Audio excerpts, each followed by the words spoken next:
Tidak peduli apakah Anda seorang ahli sejarah atau bukan, Anda pasti tahu tragedi Hiroshima dan Nagasaki. Ketika dunia sedang diambang berakhirnya Perang Dunia Kedua di Pasifik, Amerika Serikat menjatuhkan bom dua kota Jepang dengan senjata paling mematikan yang pernah dikenal oleh manusia. Ini mengubah sejarah peperangan selamanya yang mengantarkan dunia ke era nuklir. Perang Dunia Kedua adalah perang terhebat dalam sejarah manusia yang otomatis mempengaruhi jalannya sejarah dunia sampai hari ini. Pengaruh yang paling mudah, paling langsung terasa buat kita salah satunya adalah kemerdekaan Indonesia. Tanpa Perang Dunia Kedua di Asia atau yang kadang disebut juga Perang Pasifik ini, kemerdekaan Indonesia tak akan tercapai pada tanggal 17 Agustus 1945. Sebelum menjatuhkan bom di Hiroshima dan Nagasaki, terdapat calon wilayah untuk dibom Amerika Serikat pada saat itu. Wilayah pertama yaitu Kokura, tempat berdirinya salah satu pabrik musisi terbesar di Jepang. 2. Hiroshima, tempat pemberangkatan dan pusat industri yang dijadikan markas militer besar.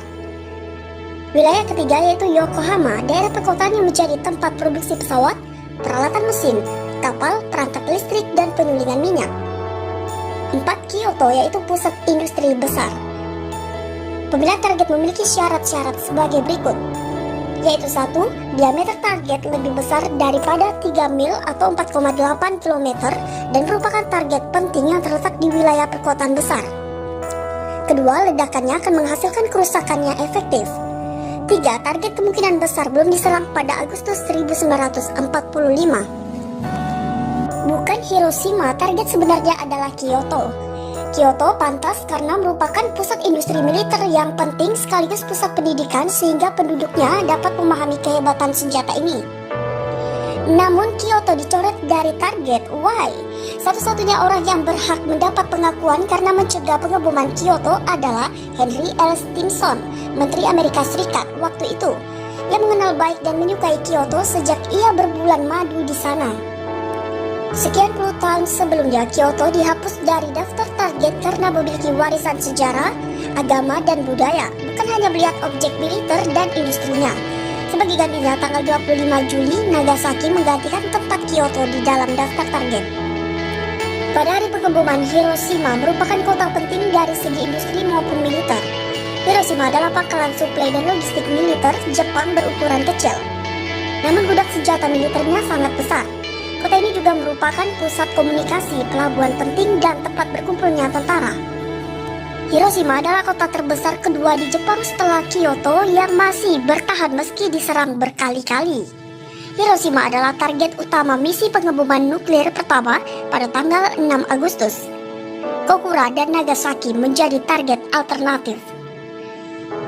Bom dilepaskan pukul 8.15 waktu Hiroshima sesuai rencana. Little Boy yang mengangkut kurang lebih 64 kg uranium 235 memerlukan 44,4 detik untuk jatuh dari ketinggian jelajah 31.000 feet atau 9.400 meter menuju ketinggian ledakan 1.900 feet atau 580 meter di atas kota. Enola Gay terbang sejauh 11,5 mil atau 18,5 km sebelum diterjang gelombang kejut yang dihasilkan ledakan. Karena angin, bom meleset dari titik acuannya jembatan Aioi sejauh kira-kira 800 feet atau 240 meter dan meledak pas di atas klinik bedah Sima. Ledakannya setara dengan 16 kiloton TNT atau 67 TJ. Kurang lebih 2 kiloton. Senjata ini dianggap sangat tidak efisien karena hanya 1,7% material bom yang mengalami fisik. Radius kehancuran total mencapai 1 mil atau 1,6 km. Sedangkan radius kebakarannya mencapai 4,4 mil atau 11 km persegi. Orang-orang di darat melaporkan melihat pika atau kilau cahaya terang. Bunyi dentuman keras, 30% penduduk Hiroshima tewas akibat ledakan dan kebakaran pasca ledakan. Dan 70.000 orang sisanya cedera. Nah, bagaimana dengan bom di Nagasaki? Kota Nagasaki merupakan salah satu pelabuhan terbesar di Jepang Selatan dan menjadi kota penting semasa perang karena memiliki banyak aktivitas industri, termasuk produksi artileri, kapal, perlengkapan militer, dan material perang lainnya. Empat perusahaan terbesar di kota ini adalah galangan kapal Mitsubishi, galangan kapal listrik Mitsubishi, pabrik senjata Mitsubishi, dan pabrik baja dan senjata Mitsubishi. Keempat perusahaan ini memperkerjakan sekitar 90% tenaga kerja di Nagasaki dan mencakup 90% industri di kota ini. Penentuan waktu pengeboman kedua menjadi tugas Tibet. Serangan Kokura awalnya dijadwalkan pada 11 Agustus, lalu digeser 2 hari lebih awal untuk menghindari 5 hari perkiraan cuaca buruk mulai 10 Agustus. 3 perakitan bom telah diangkut ke Tinian, F-31, F-32, dan F-33 pada tanggal 8 Agustus. Latihan pengeboman dilakukan di lepas pantai Tinian oleh Sweeney yang menggunakan pesawat pengebom Boxcar. Rakitan F-33 dipakai untuk menguji komponennya, dan F-31 dipakai untuk misi tanggal 9 Agustus. Pada tanggal 9 Agustus 1945, Boxcar diterbangkan oleh awak Sweeney, mengangkut Fat Man ke target utama Kokura dan target kedua Nagasaki. Rencana misi serangan kedua hampir sama seperti misi Hiroshima. 2 pesawat B-29 terbang 1 jam sebelumnya untuk memantau cuaca, dan 2 B-29 terbang mengawal Sweeney untuk instrumentasi dan perekaman foto misi. Sweeney lepas landas membawa bom yang sudah diaktifkan dengan pengaman listrik. Setelah melewati batas waktu keberangkatan selama setengah jam, Boxcar ditemani oleh Dikrit Artisti melanjutkan penerbangan ke Kokura dengan waktu tempuh 30 menit. Penundaan di titik kumpul mengakibatkan terbentuknya awan di Kokura disertai asap.